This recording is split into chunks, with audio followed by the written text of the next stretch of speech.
আমার কথা যদি আপনাদের বিশ্বাস না হয়, ওনার আইডিটা একবার ঘুরে আসুন। কারণ উনি যে মানুষের জন্য এত এত কাজ করছে, ওনার নিজের অর্থ খরচ করে, আপনার দেখলে আপনার মন প্রাণ দুটি ভরে যাবে।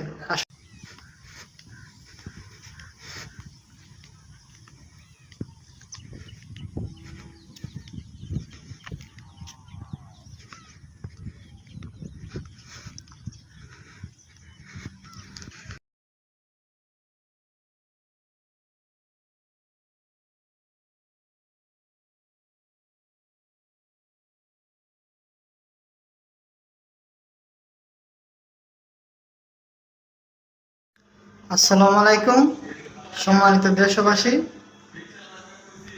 অনেকদিন যাবৎ আমাদের গ্রামের সাধারণ মানুষ অনেক কষ্ট করে আসছিল যাতায়াতের পথে। কারণ আমগো গ্রামে লাওয়া গাং, এই গাঙ্গে একটি ব্রিজ হওয়ার দরকার ছিল, আর রাস্তাঘাটও তেমন ভালো ছিল না। এটা সরকারি রেকর্ডভুক্ত রাস্তা, আর এই রাস্তার অবস্থা অনেক খারাপ ছিল। কিন্তু গত 2 দিন আগে আমি বাড়িতে গিয়েছিলাম, যে দেখি আমাদের রাস্তার কাজ সম্পন্ন হয়ে গেছে। আর যে লাওয়া গাং আছে, লাওয়া গাঙের মধ্যে একটি হাক্কু হয়ে গেছে। আমি তো দেখে অবাক যে এত বড় মহান কাজটি কে করলো। এই ওনাকে আমি ধন্যবাদ দিলে আসলে ওনাকে ছোট মনে করা হবে। কারণ ওনার মতো মানুষ আসলেই দেশের সমস্ত জায়গায় প্রয়োজন। কারণ উনি যা করেছেন আমাদের জন্য তা বলার ভাষা নাই। উনি আসলেই অনেক উপকার করেছে। ওনার নিজের করে আমাদের জন্য এই সুন্দর ভালো একটা ব্যবস্থা করে দিয়েছেন। আর উনি আসলেই অনেক ভালো একটা মানুষ।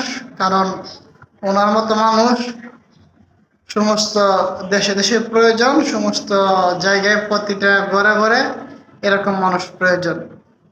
তাই আমি আইডিতে ঘুরে দেখলাম উনি এরকম আরো বহু জায়গায় বহু ধরনের উন্নয়ন করছেন। কারণ ওনার মতো মানুষ আসলেই বর্তমানে যুগে পাওয়া যায়। কারণ নিজস্ব অর্থ খরচ করে উনি মানুষের জন্য এরকম সুব্যবস্থা করছে। কারণ ওনার মতো মানুষ আসলেই আমাদের অনেক প্রয়োজন।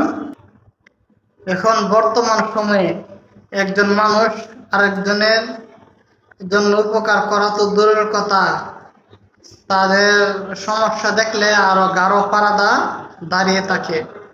অনেক মানুষ আছে যারা রাস্তাঘাট করার কথা কয়ে সরকারের কাছ থেকে অনুদান আনে, সেই অনুদানগুলা তারা নিজে মেরে দেয়। আর উনি কিনা ওনার নিজের অর্থ খরচ করে এরকম সুন্দর একটি ব্যবস্থা আমাদের জন্য করলেন। আসলে ওনার মতো মানুষ বর্তমান সময়ে পাওয়া যাবে না। আমার কথা যদি আপনাদের বিশ্বাস না হয়, ওনার আইডিটা একবার ঘুরে আসুন। কারণ উনি যে মানুষের জন্য এত এত কাজ করছে, ওনার নিজের অর্থ খরচ করে, আপনার দেখলে আপনার মন প্রাণ দুটি ভরে যাবে।